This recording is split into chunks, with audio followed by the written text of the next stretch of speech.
Kenalkan, nama saya Gabe Bagus Artanta dengan NIM 122480062, di mana saya akan menjelaskan tentang electric submersible pump. Electric submersible pump adalah pompa yang dimasukkan ke dalam lubang sumur yang digunakan untuk memproduksi minyak secara artificial lift atau pengangkatan buatan dan digerakkan oleh motor listrik. Peralatan pompa listrik submersible terdiri dari pompa sentrifugal, protektor, dan motor listrik. Pompa SP ini digunakan untuk sumber injeksi berarah, yaitu dengan membalikan impeller. Yang kedua, untuk sumur kepasiran, SP dapat dipakai sampai derajat kepasiran tertentu. Yang ketiga, untuk sumur korosif, perlu dipasang resisten cowling housing khusus. Dan ESP ini biasanya dipakai untuk laju produksi dari 200 sampai 2500 STB per hari. ESP terbatas pada temperatur di bawah 250 derajat Fahrenheit untuk standar dan di bawah 350 derajat Fahrenheit untuk ESP dengan spesial motor dan kabel. Selanjutnya merupakan gambar dari instalasi pompa ESP. Prinsip kerja dari pompa ESP ini sendiri yaitu pompa sentrifugal dihubungkan langsung dengan motor penggerak menggunakan tenaga listrik dari power plant, di mana tenaga listrik untuk pompa disuplai dari switchboard dan transformator di permukaan dengan perantara kabel listrik yang diklaim pada tubing dengan jarak 15 sampai hingga 20 feet. Motor hidrolik memutar cairan yang melalui impeller pompa. Cairan masuk ke dalam impeller pompa menuju poros pompa, yang dimana dikumpulkan oleh diffuser, kemudian akan dilempar keluar. Oleh impeller, tenaga mekanis motor dirubah menjadi tenaga hidrolik. Impeller dan diffuser.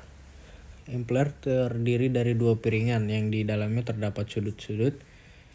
Pada saat impeller diputar dengan kecepatan sudut, cairan dalam impeller dilemparkan keluar dengan tenaga potensial dan kinetik tertentu.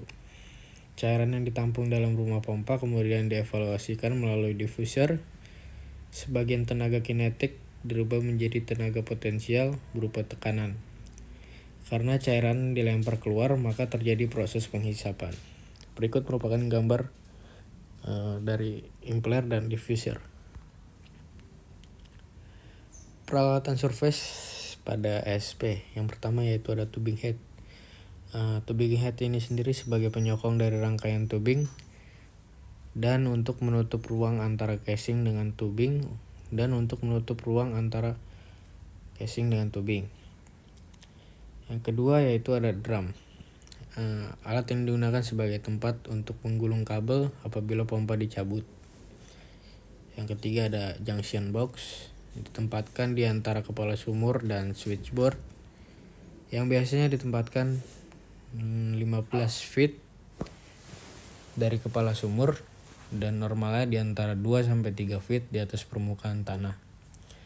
Fungsi dari junction box ini sendiri yaitu sebagai ventilasi terhadap adanya gas yang memungkinkan bermigrasi ke permukaan melalui kabel agar terbuang ke atmosfer. Sebagai terminal penyambung kabel dari dalam sumur dengan kabel switchboard.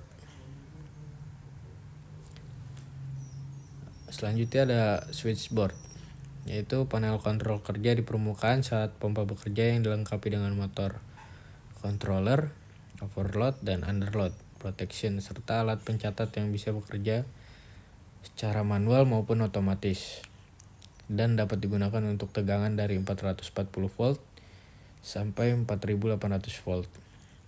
Yang dimana fungsi utama dari switchboard ini yaitu untuk mengontrol kemungkinan terjadinya downhole problem seperti overload atau underload current, auto restart setelah underload pada kondisi intermittent well. Selanjutnya yaitu untuk mendeteksi unbalanced voltage. Pada switchboard biasanya dilengkapi dengan ammeter chart yang berfungsi untuk mencatat arus motor versus waktu ketika motor bekerja. seperti pada gambar berikut. Selanjutnya peralatan surface yang terakhir yaitu ada transformer sebagai perubah tegangan primer yang tinggi menjadi tegangan sekunder yang rendah yang dimana dibutuhkan oleh motor. Alat ini terdiri dari core atau inti yang dikelilingi oleh coil dari lilitan kawat tembaga. Selanjutnya ada peralatan bawah permukaan. Yang pertama yaitu ada motor listrik, yang dimana pada jenis pompa reda adalah motor induksi sinkron 2 katup 3 fase yang diisi dengan minyak pelumas khusus yang mempunyai tahanan listrik atau dielectric strength tinggi, berbentuk sangkar yang mempunyai kecepatan 3500 rpm pada 60 Hz dan 2915 rpm pada 50 Hz. Secara garis besar, motor ini mempunyai 2 bagian pokok, yaitu rotor dan stator. Yang kedua ada protektor. Protektor ini dipasang di atas motor atau di bawah pompa, yang dimana fungsinya yaitu memberikan ruangan untuk pengembangan atau penyusutan minyak pelumas. Yang kedua ada pencegahan fluida masuk ke rumah motor. Yang ketiga ada menyimpan minyak motor dan minyak pelumas.